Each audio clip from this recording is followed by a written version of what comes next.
आप सभी का स्वागत है। मैं हूं आपके साथ इति राज। कुछ लोगों को डॉक्टर के कहने पर नींद की गोलियों का सहारा लेना पड़ता है, लेकिन कुछ लोग किसी न किसी बहाने से नींद की गोलियां खाते रहते हैं। ये सही है कि कुछ समय के लिए ये गोलियां सुकून देती हैं, लेकिन इनकी आदत डाल लेना जानलेवा साबित हो सकता है। संजीवनी के आज के एपिसोड में हम डॉक्टर चौहान से यही जानेंगे कि नींद की गोलियों का रोजाना सेवन हमारी सेहत पर क्या असर डालता है और वो कौन सी खतरनाक बीमारियां हैं जो नींद की गोलियां खाने से होती हैं। साथ ही ये भी जानेंगे जो लोग नींद की गोलियों से बचना चाहते हैं उनके लिए आयुर्वेदिक ऑप्शन क्या हैं।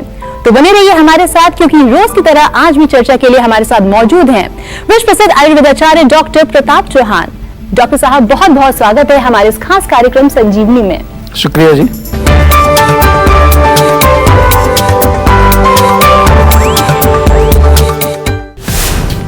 नींद की गोलियों से मेमोरी होगी वीक, नींद की गोलियों से बढ़ेगा हार्ट अटैक का खतरा, नींद की गोलियों से आएगी सुस्ती, नींद की गोलियों से बीपी होगा हाई, तो हो जाइए सावधान, नींद की गोलियां बना देंगी बीमार। चलिए शो की शुरुआत करते हैं। शरीर थकावट से चूर चूर है, पर दिन भर के कामकाज के बाद रात में जब आप बिस्तर पर जाते हैं तो नींद को आंखों से कोसों दूर पाते हैं। डॉक्टर साहब, आखिर वो कौन से कारण हैं जिनकी वजह से हमें रात में नींद नहीं आती है? देखिए, अगर हम नींद की बात करें तो मुख्य रूप से हमारे माइंड के साथ कनेक्टेड है, या जनरल भाषा में कहें तो हमारा ब्रेन या नर्वस सिस्टम है, उसके साथ इसका संबंध होता है। तो यदि हमारा ब्रेन, नर्वस सिस्टम, या जिसको हम अपनी भाषा में मन या माइंड बोलते हैं, अगर वो स्टिमुलेटेड रहता है, अगर वो हमेशा जो है एक तरह से तनाव की स्थिति में रहेगा, तो मानसिक तनाव एक बड़ा कॉमन कॉज है इसका। अगर नींद किसी को नहीं आती है, टेंशन स्ट्रेस किसी को ज्यादा हो तो नींद नहीं आएगी। दूसरा कारण है, कुछ लोगों को एंजाइटी जैसे कुछ परेशानी होती है। कभी कभार जो है हम ये भी कह सकते हैं कि अगर आप बहुत ज्यादा ऐसी चीजों का सेवन करते हैं जो आपके ब्रेन को उत्तेजित कर देती है, जैसे कि आपने कॉफी पी रात को सोने से पहले, या चाय पीते हैं कुछ लोग, अल्कोहल भी स्टिमुलेंट है, तंबाकू भी स्टिमुलेंट है, और सबसे बड़ा स्टिमुलेंट जो आज की डेट में है वो आपका मोबाइल फोन है। मोबाइल फोन, कंप्यूटर, टेलीविजन, ये चीजें अगर आप जब देखना शुरू करते हैं तो अगर आपको नींद आ रही होती है तो नींद आपकी गायब हो जाती है। आपने कई बार देखा होगा इसको। तो वो जब आपका नर्वस सिस्टम स्टिमुलेट हो जाता है तो नींद आना फिर आपके लिए एक परेशानी हो जाती है। तो कुछ आम कारण है। इसके कारण कुछ और भी चीजें हैं जो विशेष रूप से हम कहें, कई बार अगर रात को आप कुछ खाना ऐसा खाएं कि जो खाना आपका पचेगा नहीं, तो अपच की वजह से भी कई लोगों को नींद नहीं आती है। या फिर जो है आपका जो भोजन है उसमें कुछ इस प्रकार की चीजें हैं जो विरुद्ध भोजन जिसको हम कहते हैं, तो उसके कारण कभी कभार आपको पेट में दर्द होने की वजह से, या पेट में और कुछ एसिडिटी होने की वजह से वो तो भी आपको नींद नहीं आएगी। कुछ लोगों को मैंने ये भी देखा है कि अगर किसी और बीमारी के कारण जो है उनको नींद नहीं आती, मान लो उनको जोड़ों में दर्द है, कमर दर्द है, या कुछ लोगों को जो है विशेष रूप से जो मेल्स हैं उनका प्रोस्टेट का प्रॉब्लम होता है, तो रात को उनको यूरिन जाने के लिए उठना पड़ता है, तो उससे भी नींद उनकी डिस्टर्ब होती है, गहरी नींद उसमें नहीं आती है। और सिंपल भाषा में, हम आयुर्वेद की भाषा में अगर समझने की कोशिश करें तो हमारे मन के अंदर जब रजोगुण और तमोगुण की वृद्धि, रजोगुण ज्यादा हो जाता है, तमोगुण से तो नींद आएगी, जब रजस ज्यादा हो जाता है तो माइंड हमारा काफी एक्टिवेटेड रहता है, एजिटेटेड रहता है, तो उसको हम कई बार कोशिश करते हैं शांत करने की, तो नहीं होता है। तो मुख्य रूप से ये कारण है नींद ना आने के, लेकिन इनके निवारण भी बताएंगे आपको और अच्छी तरह से समझाएंगे कि अगर आपको नींद नहीं आती है तो क्या करना चाहिए। और डेफिनेटली ये भी बताएंगे, जैसा आपने कहा कि जो टैबलेट्स लोग ले लेते हैं, नींद की गोलियां जो ले लेते हैं, वो तो बहुत सारी उसके साइड इफेक्ट्स भी होते हैं। आपको मालूम है कई लोग तो ज्यादा नींद की गोली खाएं तो मृत्यु तक हो जाती है उनकी। कुछ लोग तो सुसाइड करने के लिए नींद की गोलियों का प्रयोग करते हैं। ज्यादा गोलियां जब वो खा लेते हैं तो उसकी मृत्यु तक हो जाती है, क्योंकि वो एक प्रकार से हमारे ब्रेन को, हमारे नर्वस सिस्टम को एक सेडेशन की स्थिति में वो ले जाती है। तो अभी हम डॉक्टर साहब से चर्चा कर रहे थे। डॉक्टर साहब ने हमें ये बताया, वो कारण बताए जो आमतौर पर रोजमर्रा की जिंदगी से जुड़ी हुई है। लेकिन क्या खान पान भी हमारी नींद को प्रभावित करती है? क्या अच्छी नींद आएगी या नहीं, ये इस बात पर भी निर्भर करता है कि हमने डिनर में क्या खाया है। ऐसे में डॉक्टर साहब ये बताइए कि हमें सोने से पहले क्या चीज खानी चाहिए और क्या चीज नहीं खानी चाहिए ताकि हमें अच्छी नींद आए सोने से पहले। देखिए, बिल्कुल जो हम खाते हैं रात को, जो भी चीज़ हम खाते हैं उसका असर हमारी नींद पर डेफिनेटली पड़ता है। अगर आप बहुत ज़्यादा कॉम्प्लेक्स कार्ब्स या कार्बोहाइड्रेट ज़्यादा खाते हैं, शुगरी जो चीनी वाली मिठाइयाँ ज़्यादा खाते हैं, तो उससे नींद आपको अच्छी नहीं आएगी। उससे एक तरह से दो तरह से उसका नुकसान होता है। पहली बात, अपच होगा, इंडाइजेशन होगा। इंडाइजेशन होगा तो गैस बन सकती है, एसिडिटी हो सकती है, उसकी वजह से आपको नींद में डिस्टर्बेंस आएगा। क्योंकि जब आती है हमारे शरीर में या नींद जब हमारे माइंड को, जब हम कहते हैं नींद होती क्या है, पहले उसको समझना पड़ता है हमें। नींद एक वो स्थिति है जब हमारा मन जो है और हमारी इंद्रियां जो है वो थक करके अपने विषयों से अलग हट जाए, और शरीर तो डेफिनेटली डिस्कनेक्ट हो ही जाता है। तो शरीर में अगर कुछ ऐसी क्रिया चलती रहेगी, भोजन अगर हमने गलत खाया तो उससे आपको नींद अच्छी नहीं आएगी। बहुत लोगों की कंप्लेंट होती है कि रात को नींद अच्छी नहीं आती, कारण उसका गलत प्रकार का भोजन है। कौन से भोजन है जिनको खाने से नींद अच्छी आएगी? आप रात को जो है थोड़ा हल्का खाना खाएं, क्योंकि जितना जल्दी भोजन आपका पच जाएगा उतनी अच्छी नींद आपको आएगी।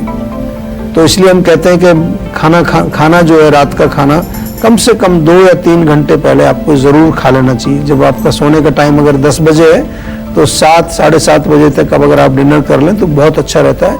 लेटेस्ट बाय 8, उससे ज़्यादा तो फिर गड़बड़ हो जाएगा। और इसके अलावा रात को सोते समय 1 कप दूध हम बार बार आपको बताते हैं, वो दूध आप पी सकते हैं, गर्म दूध, उसमें थोड़ा दालचीनी, थोड़ी छोटी इलायची का बीज डाल करके उबाल दीजिए, चाहे तो थोड़ी हल्दी भी उसमें डालिए। रात के समय में, रात के भोजन में अगर आप खिचड़ी खाएंगे या दलिया खाएंगे या ओट्स वगैरह का कुछ खाएंगे, उससे भी नींद अच्छी आएगी आपको, क्योंकि लाइट है, इजीली डाइजेस्टेबल है। और रात को दूध में जैसे हम कहते हैं कि खजूर डाल करके भी आप खा सकते हैं, खजूर मिल्क जिसको हम कहते हैं, या बादाम थोड़े भिगो करके 7-8 बादाम उनको दूध के साथ चबा के खाएं, उससे भी नींद आपको अच्छी आती है, क्योंकि माइंड को थोड़ा सा एक प्रकार से रिलैक्स मिलता है इसका। तो इस प्रकार की चीज़ें हैं, इनका ध्यान रखना चाहिए। कभी कभार हम लोग गलती कर रहे होते हैं, और ज़्यादातर लोग तो आजकल शाम को जो है खाना बहुत हैवी खाते हैं और ऐसा खाना खाते हैं जो इजीली डाइजेस्ट नहीं होता है, तो फिर डेफिनेटली नींद में प्रॉब्लम आती है। और कुछ लोग तो रात को एक थोड़ा सा पैक भी लगाते हैं, ड्रिंक लेते हैं, तो वो कहते ही हैं कि उससे हमें बहुत अच्छी नींद आती है, लेकिन उसको हम अच्छी क्वालिटी की नींद नहीं कहते हैं आयुर्वेद में, क्योंकि वो सेडेटिव का काम करती है एक प्रकार से। जैसे नींद की गोली आप खा लेते हैं, ऐसे ही आप अल्कोहल सेवन करेंगे तो उससे आपका ब्रेन सेडेट हो जाएगा, वो एक तरह से नशे की हालत में चला जाएगा, तो उसको नींद अच्छी नहीं कहते। आप जब सुबह उठेंगे तो आपको जो है कई बार महसूस भी होता होगा कि आपका माइंड जो है वो फ्रेश नहीं होता। जब भी कोई सेडेटिव आप लेंगे तो उसके बाद जो नींद आएगी वो अच्छी क्वालिटी की नींद नहीं होती। दिन भर की थकान के बावजूद भी बिस्तर पर नींद न आए तो लोग नींद की गोलियों का सहारा लेते हैं। वहीं डॉक्टर साहब, एक आंकड़े के मुताबिक पिछले 5 सालों में नींद की गोलियों की बिक्री 2 गुना हो गई है। कितनी खतरनाक है ये हमारे लिए और इसके क्या इफेक्ट्स हैं? देखिए, नींद की गोलियां तो बहुत खतरनाक हैं, और डेफिनेटली मैं एडवाइज नहीं करता कि आप नींद की गोलियां खाएं। हम तो आयुर्वेद में बार बार आपको एक ही चीज कहते हैं कि जो भी कोई रोग है आपको, चाहे नींद ना आने का रोग है या कोई और रोग है, पहले उसका कारण जानिए। केवल उस लक्षण को दबाने से आपका रोग काम नहीं होगा।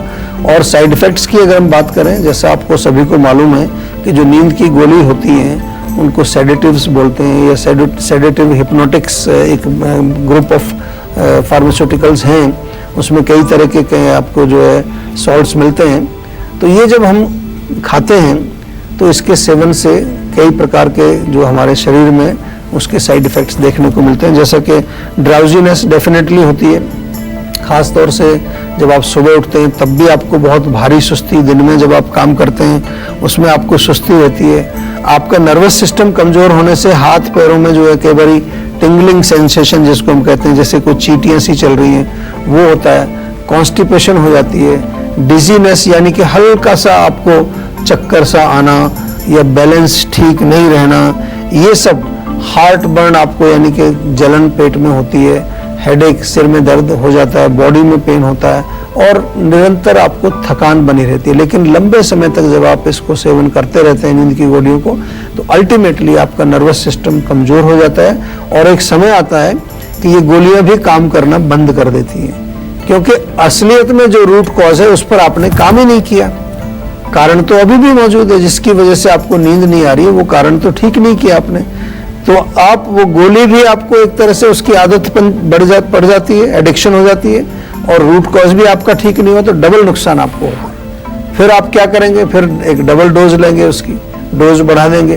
तो इस तरह से आप अपने शरीर को नष्ट मत करिए। हमारे पास इसका अच्छा उपचार है। अगर आपको कोई तकलीफ है, खास तौर से अगर नींद आपको अच्छी नहीं आती है, तो एक तो हमारी स्लीप वेल टैबलेट बड़ी अच्छी है, उसको आप ज़रूर प्रयोग करें। But in addition to that मैं आपको ये सजेस्ट करूंगा, अगर आपको वाकई में इंसोम्निया का रोग है तो उसकी जड़ तक पहुंचना जरूरी है, और जड़ तक पहुंचने के लिए हमारे डॉक्टर से जरूर बातचीत करिए। ये मेरा आपको आश्वासन है कि आपके रोग को हम बिल्कुल परमानेंट ठीक करेंगे। और अब बारी है आज की संजीवनी की, जिसमें डॉक्टर चौहान से जानेंगे कि जो लोग नींद की गोलियों से बचना चाहते हैं और अच्छी नींद पाना चाहते हैं, उनके लिए आयुर्वेदिक ऑप्शन के तौर पर क्या चीजें हैं। जी डॉक्टर साहब बताइए। देखिए, बहुत सारी चीजें हैं। मैंने जैसे आपको कहा कि अगर आपको सोना है तो सबसे पहले तो सोने के लिए एक माहौल बनाइए। आजकल क्या है कि हम मोबाइल में ही लगे रहते हैं, जब सोने का टाइम होता है तब बेड में घुस करके भी मोबाइल कर रहे हैं, तो माइंड को स्टिमुलेट कर रहे हो। नींद भी आ रही है, फिर भी आप कुछ ना कुछ कोशिश कर रहे हो कि व्हाट्सएप का मैं रिप्लाई कर दूं या कुछ और चीज उसमें देखूं या चेक करूं। तो ये सबसे गलत तरीका है। सोने का टाइम जो भी आपने फिक्स किया है, मान लो आपने 10 बजे आप सो जाते हैं, तो मैं तो ये कहता हूं कि लगभग 1 घंटे पहले सब चीज़ों को बंद कर दीजिए, स्विच ऑफ। अगर आपको गहरी नींद चाहिए, टेलीविज़न, मोबाइल, ये सब चीज़ें आप अपना जो हम बताते हैं गर्म दूध बनाइए, थोड़ा सा उसमें दालचीनी और ये सब डाल करके पीने का काम करिए, तलवों में मालिश करिए, थोड़ा सा शवासन करिए।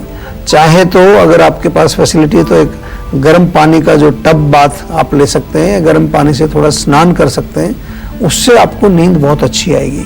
इन एडिशन टू दैट, अगर फिर भी आपको कोई समस्या आती है तो मैंने जैसे कहा कि जीवा में हमने एक टैबलेट आपके लिए बनाई है, स्लीप वेल टैबलेट। वो ऐसा नहीं कि वो कोई स्पेसिफिक कुछ रोग का कारण वो ठीक करेगी, वो जनरली आपके ब्रेन को रिलैक्स करती है, माइंड को, जो माइंड आपका एजिटेटेड है उसको रिलैक्स करती है, इसलिए वो एक जनरल टैबलेट है। लेकिन अगर रूट कॉज कुछ और है तो उसमें फिर और औषधि आपको देनी पड़ेगी, अलग से कुछ और दवाई भी आपको देनी पड़ेगी। इन एडिशन एक चीज़ और है, बहुत सिंपल, कि अगर रेगुलरली आप सिर में मालिश करेंगे तो उससे भी आपको नींद अच्छी आएगी। ये सिंपल तरीके हैं, इनका प्रयोग करिए। इसके अलावा कोई और चीज़ अगर आपके नींद का रूट कॉज है, जैसा मैंने शुरू में कुछ कारण बताए थे, तो उस कॉज को भी हम ठीक करेंगे। आप एक बार जब हमारे पास आएंगे तो आपका प्रॉपर चेकअप करके, अच्छी तरह से बातचीत करके, अगर एंग्जाइटी भी उसमें कारण है या आपका जो मानसिक तनाव उसमें कारण है, उसका इलाज भी हम आयुर्वेद में करते हैं और बहुत अच्छा इलाज करते हैं। डॉक्टर साहब, कुछ लोग अपने घरों में पौधे लगाते हैं जी। तो क्या कोई ऐसी भी वैरायटी के पौधे होते हैं जो घरों में हरियाली और साथ में हवा लाने के साथ साथ अच्छी नींद भी लाते हैं? तो हमारे दर्शकों को बताइए। देखिए, जो पौधे होते हैं, डेफिनेटली अगर ऐसे पौधे हम लगाएं जिससे ऑक्सीजन की मात्रा बढ़े, तो ऑक्सीजन जितना हमारे ब्रेन में रहेगा, ब्रेन हमारा उतना शांत रहेगा, ड्राउजीनेस कम रहेगा, अच्छी नींद आएगी। ऑक्सीजन अच्छी चीज़ है, तो बहुत सारे प्लांट्स हैं आजकल जो ऑक्सीजन निकालते हैं। उसमें आजकल आपने पढ़ा होगा कई बार अखबार में भी, जो हमारा पोल्यूशन है उसको कम करने के लिए पाम का जो ट्री है, पाम छोटे होते हैं, बैम्बू पाम उसको बोलते हैं। मनी प्लांट एक बड़ा कॉमन सा है, उसका प्रयोग आप कर सकते हैं। इसके अलावा जो है, हम तुलसी का पौधा अगर लगाएं, आंगन में लगाएं, थोड़ा कहीं घर में लगाएं। एक और एक नींबू जैसा जो है लेमन ग्रास का पौधा, उसमें खुशबू की, अगर खुशबू की बात करें, या सिट्रोनेला करके एक अलग प्लांट आता है, तो खुशबू भी जो है, अच्छी खुशबू भी अगर प्लांट्स में से आती है, एरोमा अगर उसमें से निकलता है, उससे भी नींद अच्छी आती है। कई बार हम आपको बताते भी हैं कि नींद अच्छी लाने के लिए आप एक एरोमा लैंप भी अपने रूम में लगाएं, तो उससे भी नींद आपको अच्छी आएगी। तो डेफिनेटली इस तरह के प्लांट्स अगर आप लगाएंगे, और एक जब हरियाली होती है आपके इर्द गिर्द, अच्छा जो है ग्रीन लुक जो है, जो देखते हैं आप ग्रीनरी, उससे भी माइंड रिलैक्स होता है। तो ये चीजें अच्छी रहती हैं, इनको आपको अपने घर में लगाना चाहिए। डॉक्टर साहब, अब उन लोगों के लिए इलाज बताइए जो काफी लंबे समय से नींद की गोलियां लेते आ रहे हैं, खाते आ रहे हैं, और जो अब उन्हें छोड़ना चाह रहे हैं। ऐसे में आयुर्वेद के जरिए नींद की गोलियों का असर कैसे खत्म कर सकते हैं? देखिए, बहुत अच्छा प्रश्न आपने पूछा है, और बहुत अच्छी खुशखबरी मैं आप लोगों को दे रहा हूँ कि जो लोग लंबे समय से भी अगर नींद की गोलियां खा रहे हैं और उसको छोड़ना चाहते हैं, उनके लिए इलाज है। और आयुर्वेद में, जैसा हम आपको कहते हैं बार बार कि पर्सनलाइज्ड इलाज होता है, तो उनको हमारे पास आना पड़ेगा आपको, या हमारा जो सेंटर है जहाँ डॉक्टर्स हमारे होते हैं उनसे संपर्क करना पड़ेगा, या फिर जो है अच्छा रहेगा कि आप हमारे यहाँ आए पंचकर्म के लिए। अभी तो हमने जीवाग्राम बनाया है फरीदाबाद में, और पूरा गांव जैसा एक हमने बनाया है, उसका आर्किटेक्चर मिट्टी का और उसमें गोबर की लिपाई और अच्छा माहौल आपको हम वहाँ देते हैं। जैसे वहाँ आप एंटर करेंगे तो माइंड आपका ऐसे ही रिलैक्स हो जाएगा। तो जीवाग्राम में आप आइए, पंचकर्म वहाँ कराइए आकर के, क्योंकि पुराना अगर आपको एडिक्शन है टैबलेट खाने का तो उसमें थोड़ा सा हमें मेहनत करनी पड़ेगी। फिर उसके साथ साथ आपको इंटरनल मेडिसिन हम देंगे, और टैबलेट्स को छोड़ने का क्या तरीका वो भी आपको बताया जाता है। एकदम से छोड़ने से कई बार प्रॉब्लम आ जाती है, आदमी को नींद ही नहीं आती क्योंकि इतना उनको आदत बन चुकी है उसकी। लेकिन घबराने की जरूरत नहीं है, उसके लिए हमारे पास प्रॉपर इलाज है। जनरल टैबलेट तो मैंने आपको बताई, स्लीप वेल, वो तो कोई भी ले सकता है, लेकिन अगर गोलियां आप खा रहे हैं और उसको छुड़वाना चाहते हैं तो फिर एक प्रॉपर कंसल्टेशन के तरीके से ही हम काम करेंगे और आपको डेफिनेटली उसमें फायदा होगा। अगर आप अपने खाने में मैदे की चीजों का इस्तेमाल ज्यादा करते हैं तो हो जाएं सावधान। ब्रेक के बाद डॉक्टर चौहान आपको बताने वाले हैं मैदा सेहत के लिए कितना है हानिकारक। अगर आपको भी हेल्थ से जुड़ी कोई भी परेशानी है तो आप हमारे सेहत के नंबर 0129404004 पर कॉल कर अपना नंबर भी रजिस्टर करवा सकते हैं। इसके बाद डॉक्टर चौहान के पैनल के डॉक्टर आपको खुद फोन कर आपकी सेहत से जुड़ी प्रॉब्लम का सॉल्यूशन देंगे। अब बारी है संजीवनी टिप्स की, जिसमें डॉक्टर चौहान आपको बताएंगे मैदा सेहत के लिए कितना है हानिकारक। जी डॉक्टर साहब बताइए। देखिए, मैदा तो नॉर्मली आपने सुना होगा, आजकल के मैदे वाली चीज़ें हम अपने शो में भी बताते हैं, उनको नहीं खाना चाहिए क्योंकि वो कई प्रकार के रोग पैदा करती हैं। सबसे पहले तो मैदा जो है वो अपच पैदा करता है, इंडाइजेशन पैदा करता है, और as a result of that आपको फिर आगे कॉन्स्टिपेशन, कब्ज हो जाती है। बहुत सारे लोग जो रिफाइंड फ्लावर, जो मैदा जिसको हम कहते हैं, उससे बनी चीज़ें खाते हैं, वाइट ब्रेड या वाइट फ्लावर या वाइट फ्लावर से बनी चीज़ें, तो उससे डेफिनेटली उनको ये अपच की प्रॉब्लम होती है। शुरू में नहीं होगी तो लॉन्ग रन में जाके हो जाएगी। दूसरा, इसके साथ साथ अगर हम देखें तो ओबेसिटी बढ़ती है, इससे मोटापा बढ़ता है। मोटापा बढ़ने का एक कारण ये माना जाता है हमारे जो रक्त के अंदर कोलेस्ट्रॉल होता है, कोलेस्ट्रॉल, ट्राइग्लिसराइड्स, इनकी भी जो है क्वांटिटी उसमें बढ़ती है ब्लड में, और जब वो बढ़ती है तो अनेक प्रकार के ब्लॉकेज हमारे शरीर में होकर के कई प्रकार के रोग पैदा करते हैं, और इसके कारण हमारी इम्यूनिटी पावर भी लो होती है। हमारा जो ओजस है, इम्यूनिटी, वो वीक होती है, हमारी हड्डियां कमजोर होती हैं, और यही नहीं, जोड़ों का दर्द या हार्ट की प्रॉब्लम्स भी इसके साथ जुड़ी हुई, क्योंकि हड्डियां कमजोर होंगी तो जोड़ों में दर्द होगा, और कोलेस्ट्रॉल और ट्राइग्लिसराइड अगर आपके बढ़ेंगे तो आपके हार्ट डिजीज होने के चांसेस रहते हैं। डॉक्टर साहब, इतनी सारी जानकारियां देने के लिए आपका बहुत बहुत शुक्रिया। थैंक यू जी। तो आज के लिए बस इतना ही। अगले एपिसोड में आपके हेल्थ से जुड़ी किसी नई प्रॉब्लम पर डिस्कशन करेंगे और साथ ही आपको उसका उचित सॉल्यूशन भी देंगे। अगर आपको भी हेल्थ से जुड़ी कोई प्रॉब्लम है तो हमारे सेहत के नंबर 0129404004 पर फोन कर आप अपनी कॉल भी रजिस्टर करवा सकते हैं। आप हमें ईमेल भी कर सकते हैं। हमारी ईमेल आईडी है info@jiva.com। आप फेसबुक के जरिए भी हमसे जुड़ सकते हैं। हमारी फेसबुक आईडी है www.facebook.com/jiva ayurveda। तो इसी उम्मीद के साथ कि आप हमेशा खुश रहें, फिट रहें। अगले एपिसोड में फिर होगी आपसे मुलाकात। अब मुझे दीजिए इजाजत। नमस्कार।